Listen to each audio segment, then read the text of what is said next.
Hey guys, sorry I'm not here today, but this is a great opportunity to kind of learn what's going on at the college level. Right now they offer a lot of online classes and even classes that you're actually going to. Sometimes they might still have you watch an online lecture, so you can kind of experience kind of some ways people are learning in college today. And remember with Chapter 8, I'm teaching it like a college class, so this is kind of one experience that you're going to have.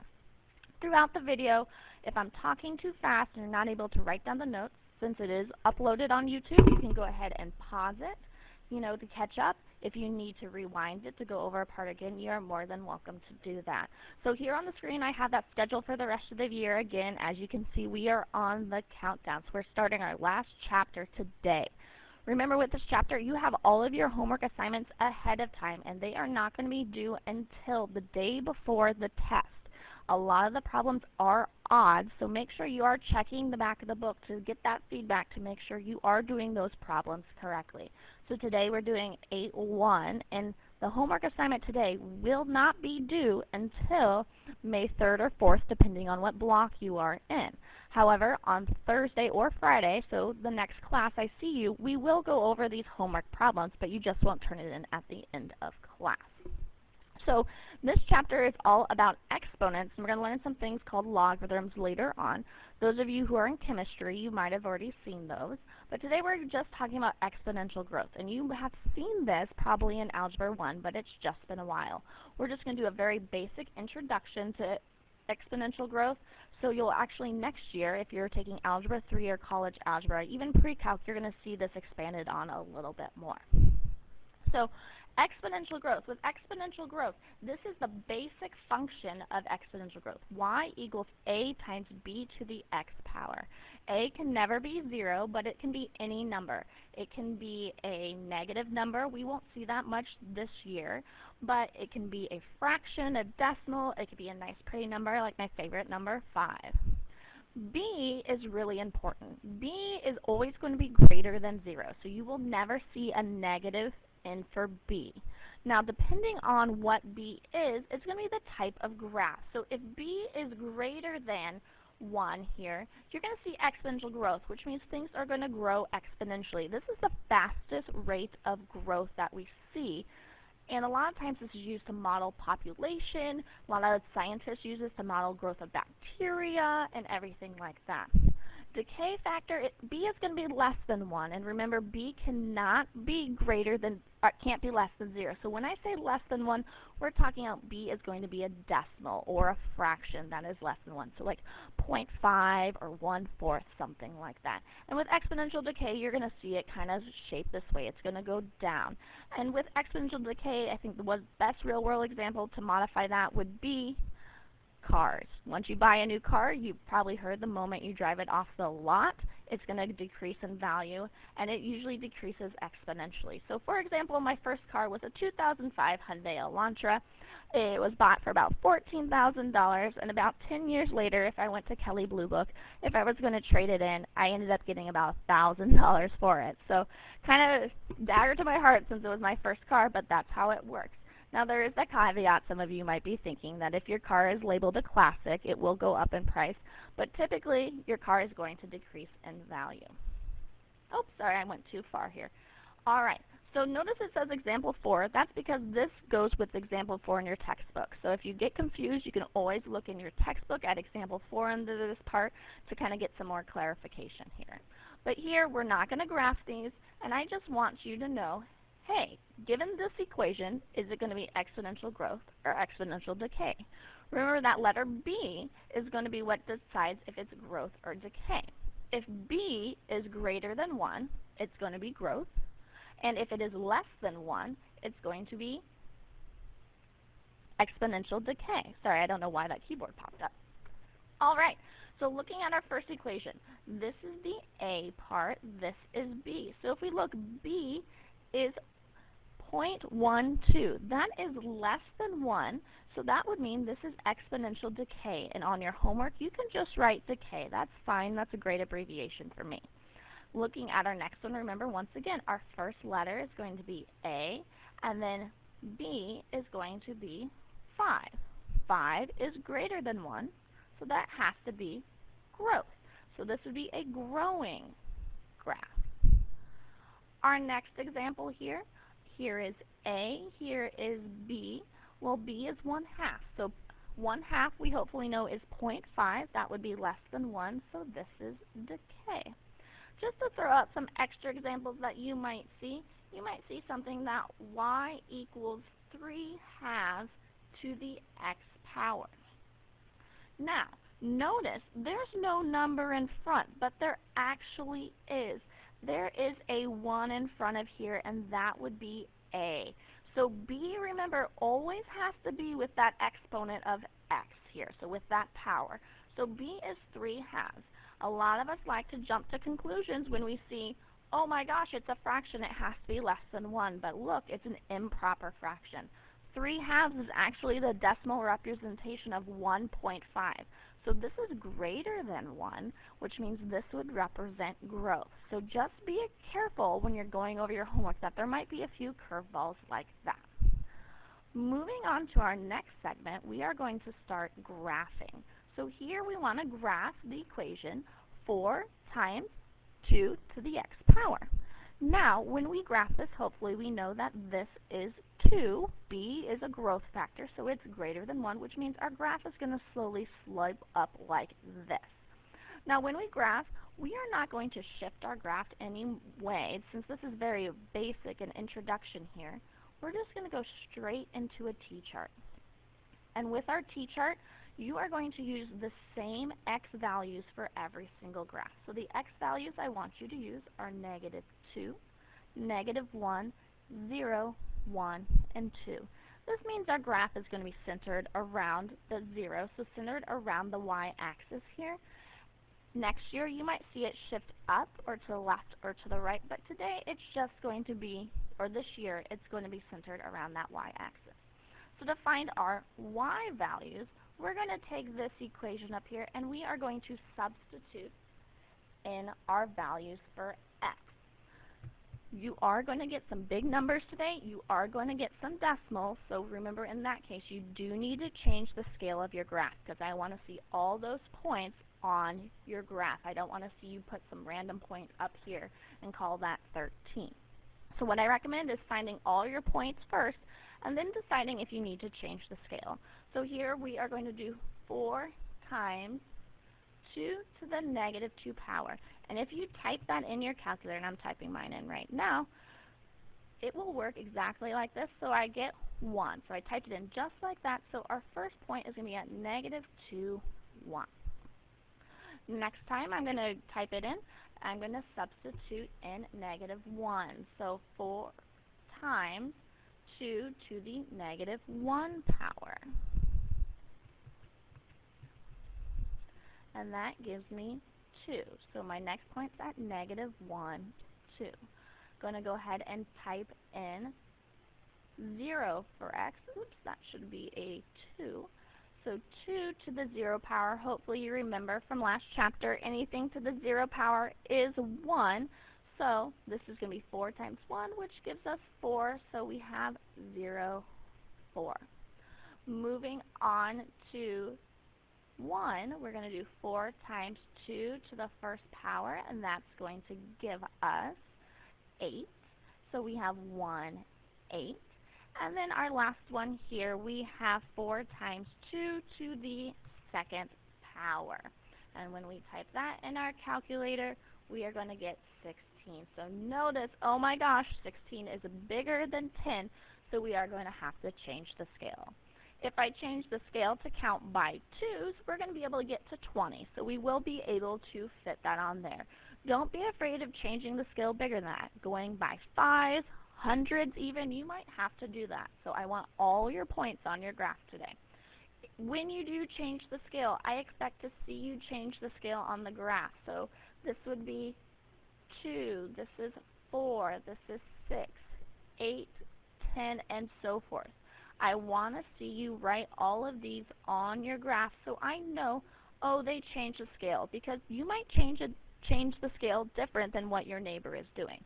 This is a lot of writing, so if you would like to skip and say, hey, you know, there's 4, there's 8, ignore 10. I can't do that very well, can I? Let's try this again. So skip, and you want to say this is 4, 8, 12, so I know you're counting by 2 still, but it's just not so cluttered. That is fine by me. In fact, I kind of like doing it this way myself. I don't think we need to change the scale of the x-axis because it's just -2, -1, 0, 1, and 2. So we can go ahead and plot these points on here. So looking at our first one, we have -2, 1. Now remember, this is 2, so halfway would be right here. That would be 1. And then we have -1, 2. Remember, that first line is 2. Then we have 0, 4. That one's nice. It's already labeled for us. Then we have 1, 8. And we have 2, 16. So here we have our exponential graph. Now we are going to connect the dots. When you connect the dots with exponential graphs, you cannot cross the x-axis here, okay? So I don't want to see your line on the left side. I don't want to see this dip down below because it doesn't. It's going to get very, very close to the x-axis, but it will actually never cross. And you actually know a name for that. We talked about it a little bit when we were doing that 7677 chapter. That word is called an asymptote. So this is a line that the graph approaches as x or y increases in absolute value. And this is not visible. So I'm going to actually go back to that graph here. So with this graph, as x increases or decreases here, there is this imaginary line it will never cross. So there is actually a horizontal asymptote right here. The line will never cross, that graph won't. There's actually an equation for this line. This is a horizontal line, so remember, hopefully you remember from first semester we talked about HOI. A horizontal line has the slope of 0, and it starts with y equals. So we do have an asymptote. This is at y equals 0. That is the equation of the asymptote here. You cannot tell me it's just 0 because that doesn't make sense to me. The asymptote is a line.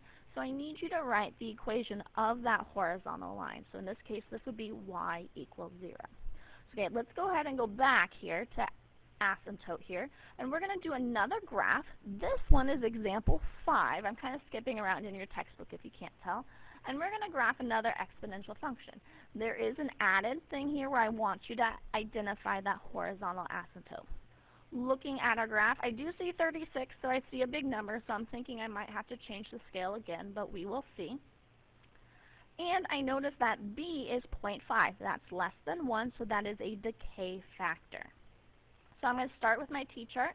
Remember, with our t-chart, we are using the same values all year for our exponential function. So we're going to continue doing -2, -1, 0, 1, and 2.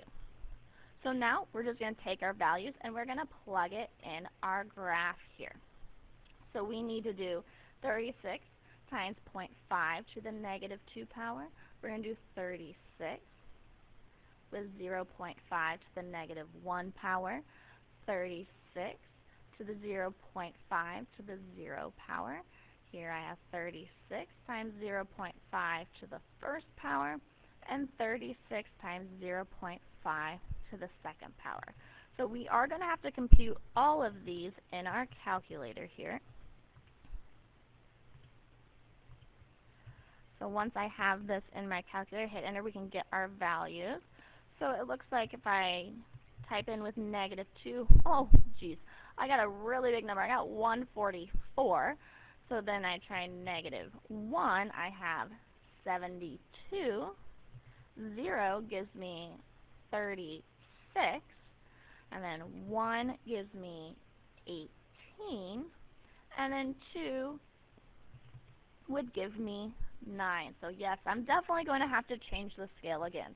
You can't count by 2s because if I count by 2s, I am going to be up at 20. So I need to think of something bigger here. So I could count by, let's see, if I do 10s, oh, that's only going to get us to 100. And I need to get to at least 144. So there's a couple of options. We could count by 15s, and there are 10 boxes here, so that would get us to 150. That would work. I don't like that because 15 is really hard to figure out where the numbers would go. So I'm actually going to count by 20, which is a little big. That's going to get us to 200. But I know where the halfway point of 20 is to kind of help me graph. It's really up to you. If you want to go with 15, you want to go with 20, those both are going to work. Once again, I'm going to skip just so my graph isn't so cluttered. This is 20, so this would make this 40. Then we have 60, so this is 80. 100, this is 120. 140, this is going to be 160. This is 180, and here is 200. So now we can go ahead and plot our points. So our points, remember, we plot x first and then y. And I'm going to go ahead and write out my ordered pairs because that's just a little easier for me as I graph. Alright, ready to plot our points? I'm at -2. Remember, we do not need to change the x-axis here, and I need to go to 144. So here is 140. We know that the halfway point is going to be 150, so I would say it's probably just about a quarter of the way here. That's going to be -2 144. Then we have -1, and we have 72. So here is 60. Halfway would be 70, so just a little bit higher than that is going to be 72. Next, we have 0, 36. Here's 40. Halfway would be 30, so about 3/4 of the way up is going to be close to 36. 1 and 18. This is 20. 18 is really close to 20, so it's going to be just shy, just a little below that. And then we have 2, 9. Halfway is 10, so even just right underneath there, that is going to be 9.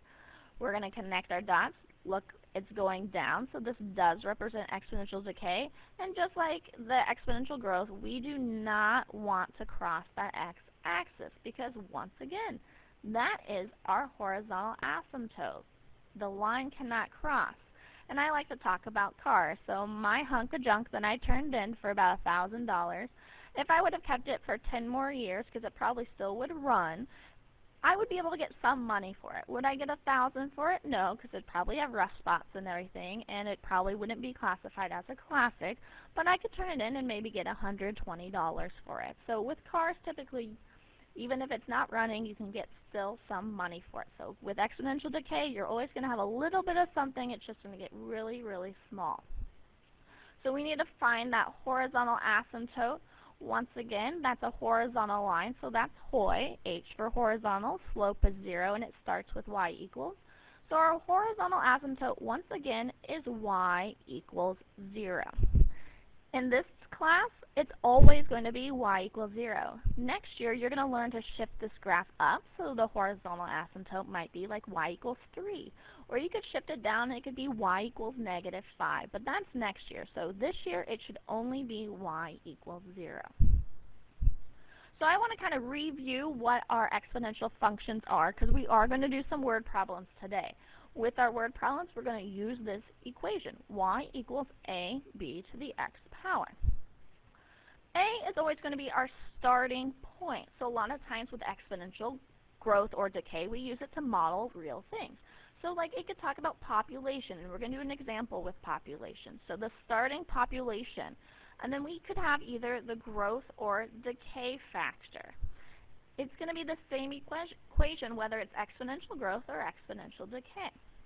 Remember, with exponential growth, b is going to be greater than 1. With exponential decay, b is less than 1. To find this, to find our growth factor, it's always going to be b equals 1 plus r. With the growth factor, I might say it grows 5%. And then remember, we would do 0.05. So here our growth factor would be 1.05. Now with the decaying, it's a little different. If I say it decreases 5%, this is like a -5%. So this would be the same thing as 0.05, but it would be negative. So to find our growth factor, we would our decay factor, we would do 1 plus a negative 0.05. So then our decay factor here, b would be 0.95. Once again, it's less than 1, so we would know it's decay. So that's how you're going to see it done a little differently here. So we're going back to example 2. This is in your textbook, so if you didn't print out the notes, you could go in your textbook to kind of look at this as well. So it says in 2000, the rate of increase in the U.S. population was about 1.24%. And then we're going to ask to do a lot of different things. So we're just going to take it a chunk at a time. So we're going to start with letter A. So letter A, they want us to find the growth factor for the U.S. population. And I went ahead and kind of put this reminder on here is that to find the growth or decay factor, it's 1 plus R. Now, R stands for rate. The rate here is 1.24. It's a percent, and we need to put this as a decimal. So to put this as a decimal, we are going to move the decimal over to the left 2 places. So in this case, R is going to be 0.0124. So to find the growth factor, which is B equals 1 plus the rate. So that's 0.0124. So B is going to equal 1.0124. That's our growth factor. That's what they're asking us to find in letter A. Next, they want us to do letter B. So they want to say, suppose the rate of increase continues to be 1.24%. And yes, sometimes growth does fluctuate, but usually it's about the same unless something happens. So we want to write a function to figure out how to model the U.S. population growth. So the function we need to write is y equals ab to the x power. We already know b. We just found it. So we know this is going to be 1.0124 to the x power. We're going to have a y equals, and we need to figure out a. Remember, a is going to start as our initial value. So we have this graph here, which is done in millions, which is telling you in about 1800 there were about 5 million people living in the United States. And then it continued to grow from 1850, kept growing in 1900, and so forth. But if you read the directions, the problem did not start until the year 2000. This growth rate is accurate based on the year 2000. So our starting factor here is the year 2000. So we're going to write 281 as our initial value. Now, this is not 281 people. We know there are way more people in the United States in the year 2000, so this is actually going to be 281 million. So that is part B. Moving on to part C. They want us to predict the U.S. population growth in 2015 to the nearest million. So they want us to know last year about what the U.S. population should have been. Well, once again, our problem started in the year 2000. So we are not going to put 2015 in for x because that x is our time. It did not take 2015 years to get there. From the year 2000, this is only 15 years later. So our equation that we wrote in B is going to be y equals 281 times 1.0124 to the 15th power. Because we started in the year 2000, we want to figure out what it is 15 years later.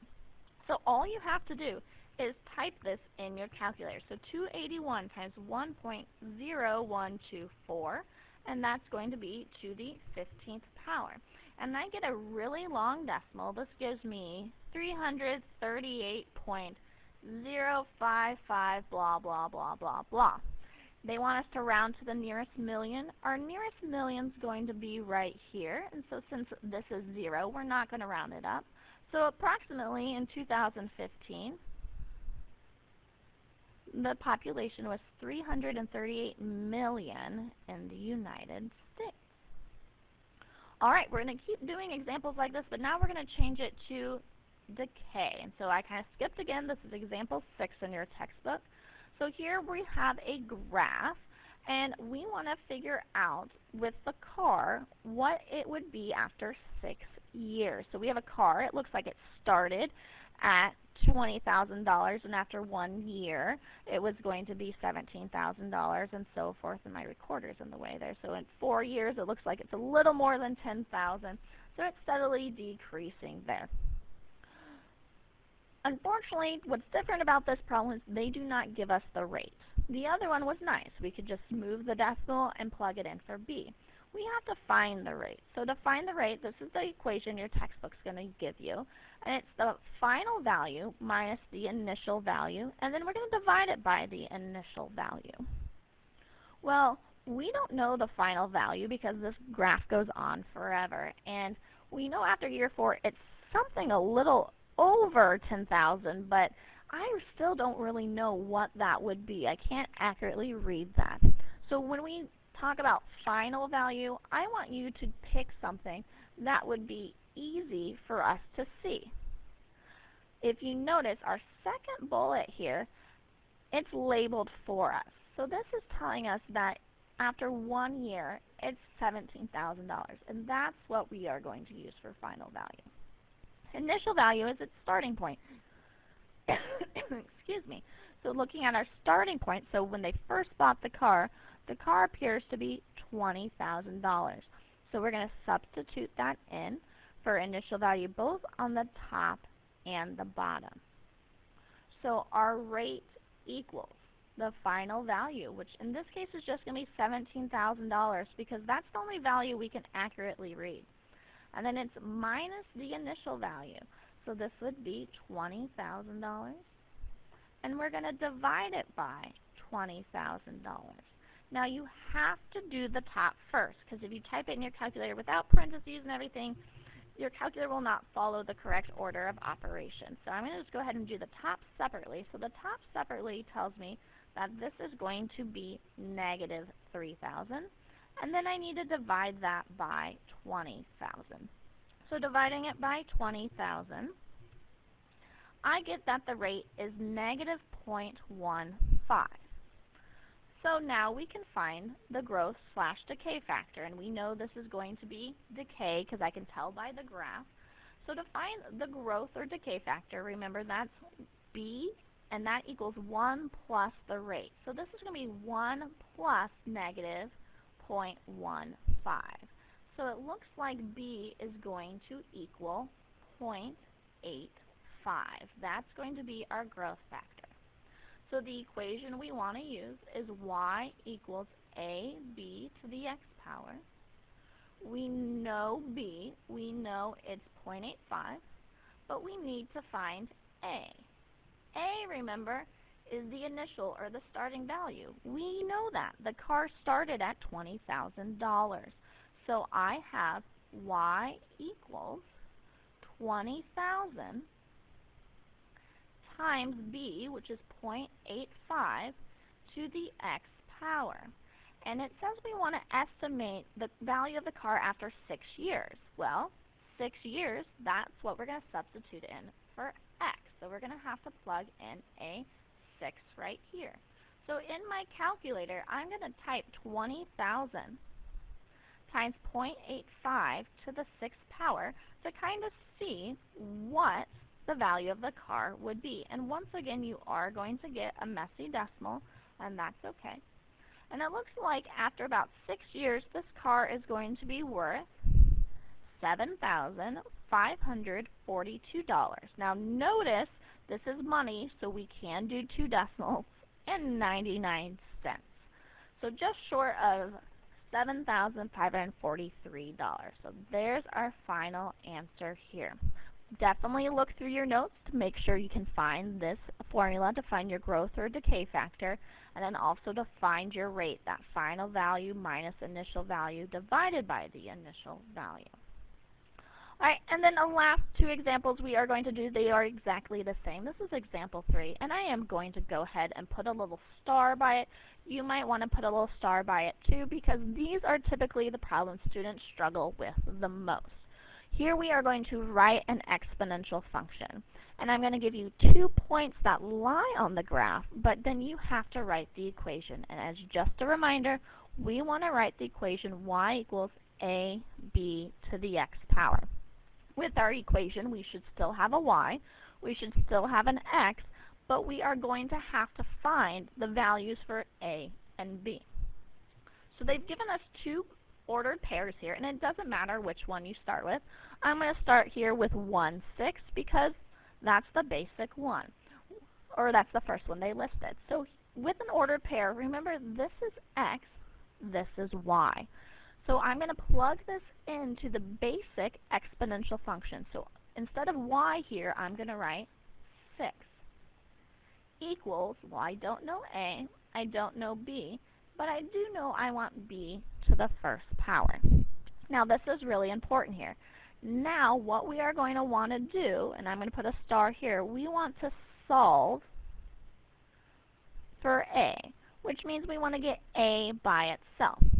Notice a is multiplying b to the first power. So to get a by itself, we are going to divide both sides by b to the first, which tells me a equals 6 over b to the first, or you could write this as a equals 6 over b, because anything to the first power is 1. Now we're going to start over. We're going to now use the other point. This point, the first one's still x, and this is y. And we're going to go back and substitute it into the original.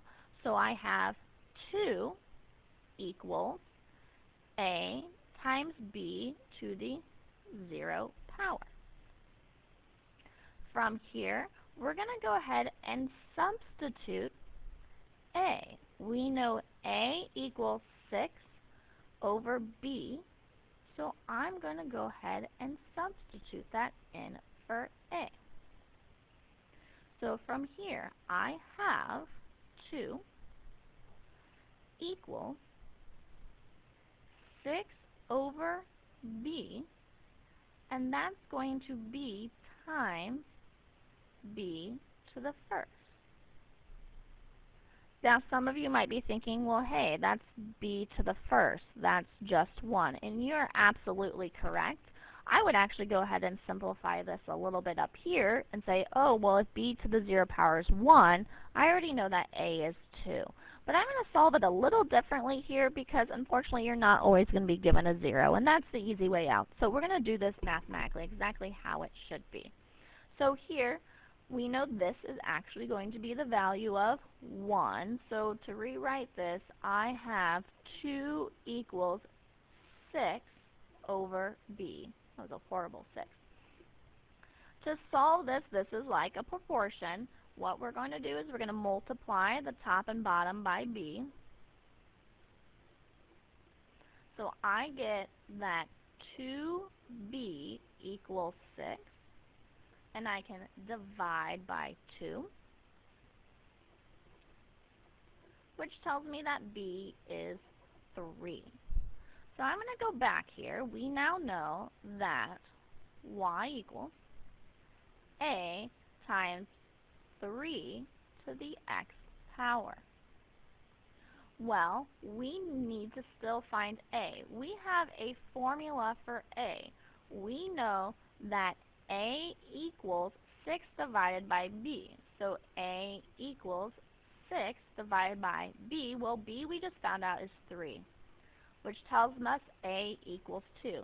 And yes, once again, remember, you could have found it out here with that b to the 0, but I will not always give you a 0. So now we know a. So our final answer is y equals 2 times 3 to the x power. Notice we still have variables for x and y. We're not going to plug those points in. They just give us those to help us find it. And this is greater than 1, so we know this is actually an exponential growth. All right, let's move on to this next one. I want to do this one, which is just the same as this one, except there's no 0. So we can kind of learn how to do this without a 0. Once again, I'm going to start right here. That's the first point they give us, so I'm going to use this. And remember that first one's x, this is y, and we're going to plug it into the exponential function. So plug in for y, I have 4, equals, we don't know a, that's what we're trying to find out, and we still don't know b, we're going to find that out too, and this equals 2. So notice our first step over here, then what we had to do was solve for a. So we need to get a by itself. So to get a by itself, it's multiplying by b squared. So we're going to divide by b squared. So from here, I have that a equals 4 over b squared. Once we get to here, we stop and we start over. We're going to start over with 3 and 16, our next point. So this is x, this is y, and we're going to plug it into that basic exponential function. So this is going to be y, oops, not y, that's going to be 16 equals a times b to the 3rd power. Once again, we know a is written as a expression, but we can still substitute that value in here. So we have 16 equals 4 over b squared times b to the 3rd. b to the 3rd is up top, so essentially we're dividing here. So b cubed divided by b squared. Remember, with exponents we subtract, so 3 minus 2, that's 1. So that just gives us 4b. And because there are more b's on top, that's where it's going to stay. If it was negative, it would move to the bottom, and we'd have to do something like we did over here. This is a little nicer. We can easily solve, so we're going to divide by 4. So I have that b equals 4. Once again, this is a growth problem. Do not be afraid of exponential decay. You are going to see some with fractions. You might get a 1/2 or a 1/4 on your homework, and that's totally fine. So from here, we are going to plug this into our equation. So we have y equals a. We know b, it's 4 to the x power. So we need to find a. We know the formula for a. We know a equals 4 over b. Well, b is 4 squared. So this essentially is 4/16, which I do want you to simplify. So this is a to the 1/4 power. Take this, we're going to plug it back in here. So our final answer is y equals 1/4 times b, which is 4 to the x power. This, once again, is exponential growth because b is greater than 1. Don't think this is decay because a is a fraction. Remember, a is just our starting point. So that just wraps up today. So here's a little reminder. You're going to get homework today. It is going to be due on the 3rd or the 4th right here. But just a reminder, I will go over homework questions our next class, so I would try to get as much done as possible. Please utilize that back of the book. I have scanned the back of the book for those of you who are using the online textbook, and I uploaded it to Schoology, so no excuses not to check the back of the book. So you probably already have this on your sheet. Here is your homework assignment. Good luck, and I will see you next class.